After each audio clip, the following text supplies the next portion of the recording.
I am delighted to introduce Zia Haider Rahman, who is going to read from his first novel, In the Light of What We Know, which is just out from FSG. Thank you, Bridget. I'm only going to read a little. I'm not even going to read. Can you hear me? Yes. Yes. You work out how close I have to have this microphone to my mouth. I'm going to read one page. And I don't need to do any work to set the scene because it's the opening. Actually, there are 3 epigraphs, but I'll spare you those. Maybe I'll include the last epigraph, very short one. It is not down in any map, true places never are. From my Herman Melville, who wrote Moby Dick. In the early hours of one September morning in 2008, there appeared on the doorstep of our home in South Kensington a brown-skinned man, haggard and gaunt, the ridges of his cheekbones set above an unkempt beard. He was in his late 40s or early 50s, I thought, and stood at 6 foot or so, about an inch shorter than me. He wore a Berghaus jacket whose Velcro straps hung about unclasped, and whose sleeves stopped short of his wrists, revealing a strip of paler skin above his right hand where he might once have worn a watch.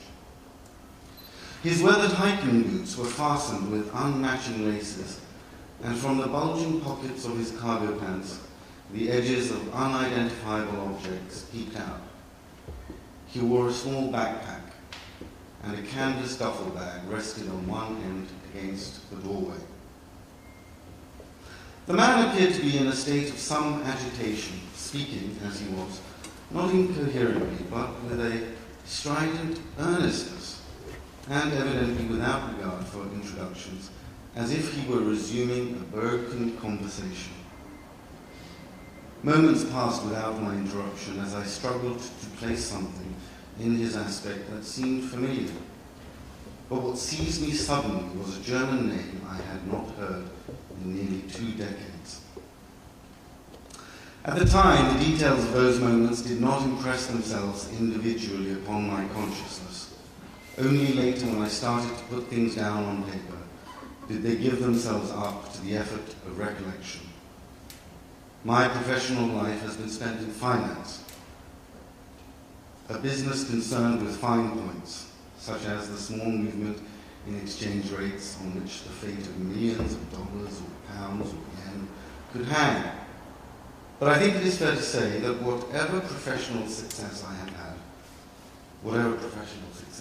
had, owes less to an eye for detail, which is common enough in the financial sector, than it does to a grasp of the broad picture in which wide patterns emerge and altogether new business opportunities become visible. Yet in taking on the task of reporting my conversations with Zafar, of collating and presenting all the material he provided, including volumes of rich and extensive notebooks, and of following up with my own research where necessary, it is the matter of representing details that has most occupied me. The details, to be precise, of his story, which is, to risk putting it in such dramatic terms as Zafar would deprecate, the story of the breaking of nations, war in the 21st century, marriage into the English aristocracy, and the mathematics of love. Oh.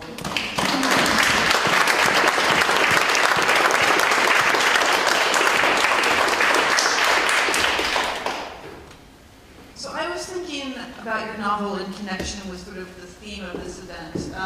When we received sort of guidelines for tonight's event, we were told that the interviews would be limited to 10 minutes, and we were to skip about the small talk and to ask precise, direct questions that would lead to in-depth, thoughtful answers. It's a lot of pressure. So I wanted to ask you about brevity in connection with this 600-page novel. Okay. What about the story needed that space? Ah, right. I was trying to make a joke there by just saying okay. So what about the novel needed 600 pages? Well, the story of maybe we should sort of give a quick sort of plot summary of the novel. Yeah. Sort of, the opening, a long lost friend, sort of, they come back into touch after 20. Shall I just read this? Shall I do that? Just sure. I want to make sure that we get all the themes. Shall I do that? Okay, one September morning in 2008, an investment banker approaching 40, his career in collapse and his marriage unraveling, receives a surprise visitor at his West London townhouse. In the disheveled figure of a South Asian male carrying a backpack, the banker recognizes a long-lost friend, a mathematics prodigy who disappeared years earlier under mysterious circumstances. The friend has resurfaced to make a confession of unsettling power. In the light of what we know, takes us on a journey of great scope from Kabul to London, New York, Islamabad, Oxford and Princeton, and explores the great questions of love, belonging, science and more. It is an age-old story, the friendship of two men and the betrayal of one by the other.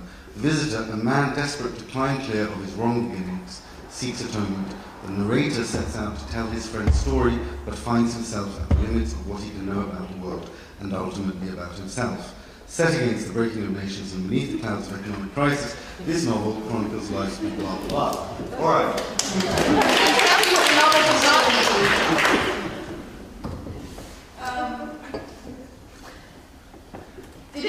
Did it start out that big? Was that when you first had the idea for the novel? Sorry, I was being a bit mischievous there. I thought that might answer why it took 600 pages.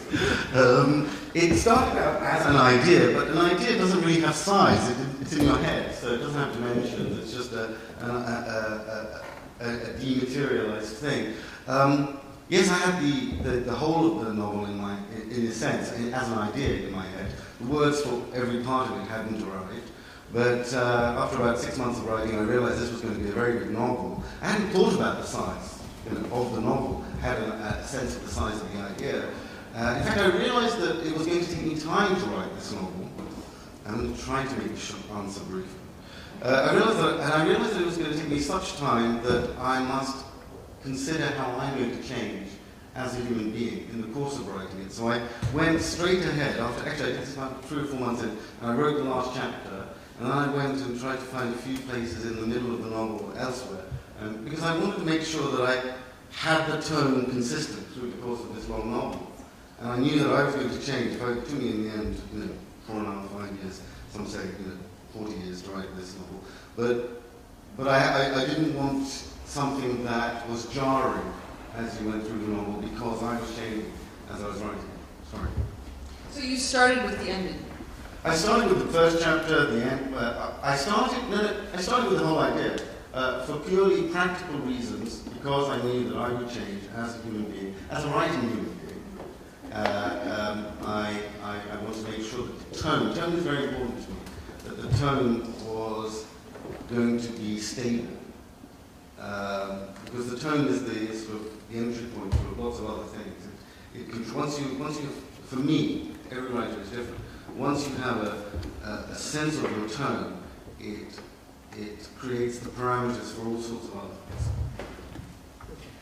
So I thought maybe what I would do is pull a quote out that sort of seemed to connect to many themes of the novel and see if we could maybe talk quickly about at least a couple of them before our time runs out.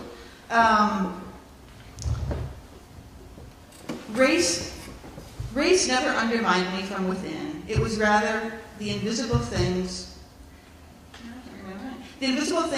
coalescing that brought down a private humiliation. The invisible possessed my heart with shame. Oh yeah. Gosh. I can't. I think I know. It's probably in a scene to do with a party. Oh, okay. Yeah, no, I think what he's driving at there is that, in fact, what he's driving at there is that the experience of racial difference becomes, it can be, race is just, sometimes a really boring topic. There's a camera, I just realized, I have to be careful.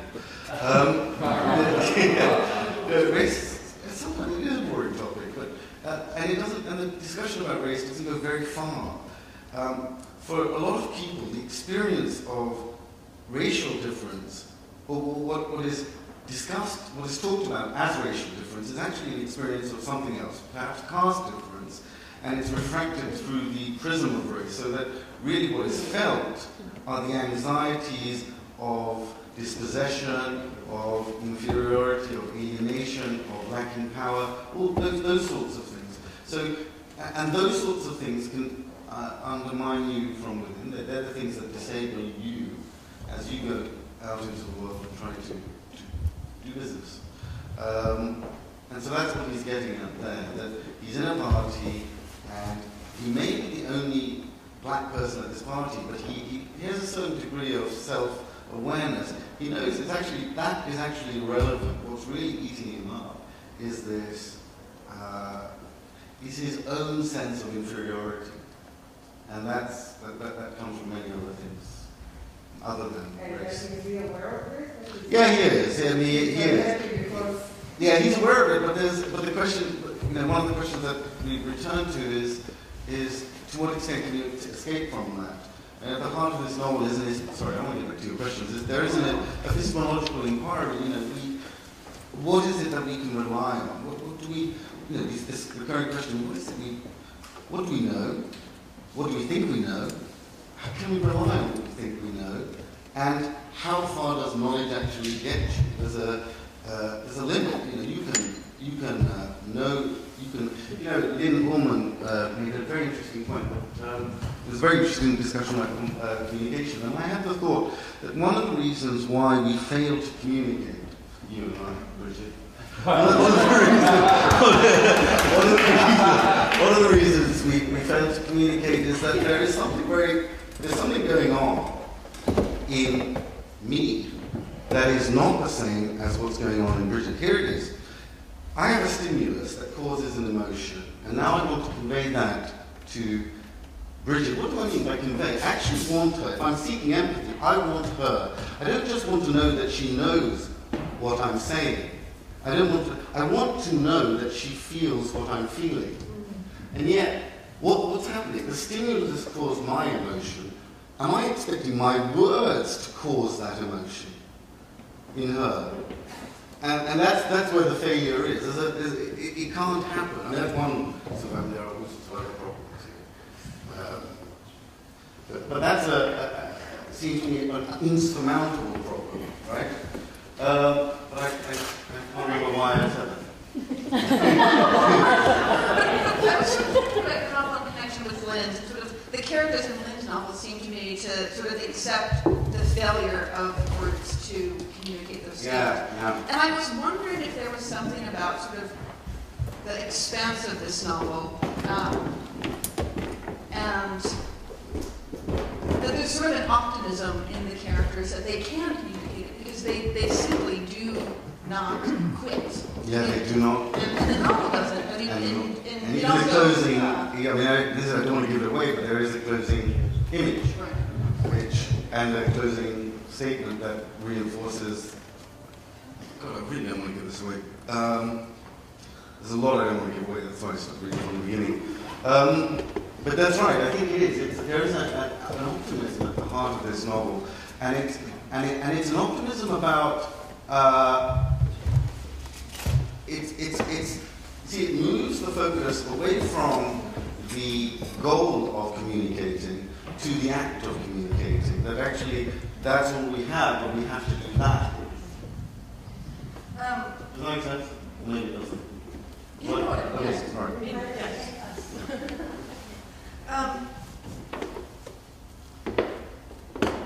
Maybe so as not to put you in a position to feel like a white person. Well, asking sort of more generally some questions just about writing a novel. Okay. There's a line in there that says, one writer can change another writer's writing self. And I wonder maybe if you could just talk quickly about writers who have changed your writing self. What is important to you? Yeah, no, well, Philip Roth can make it easy for you to write about lust and power and the ways that we deceive ourselves into thinking, actually, no, that's not Philip. Roth. But that's an example. Austerlitz had a profound, impact on me in this novel for showing me that fiction, fiction can have certain cognitive effects that, well, it just showed me that there are cognitive effects that fiction can have that you don't see often. And Austerlitz was mesmerizing. It put me in a state of,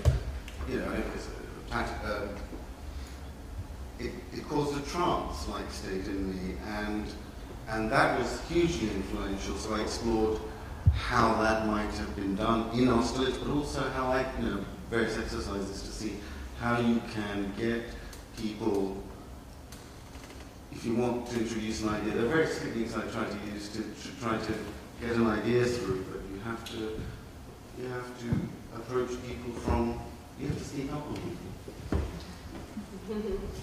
I'm mindful of that. Yeah.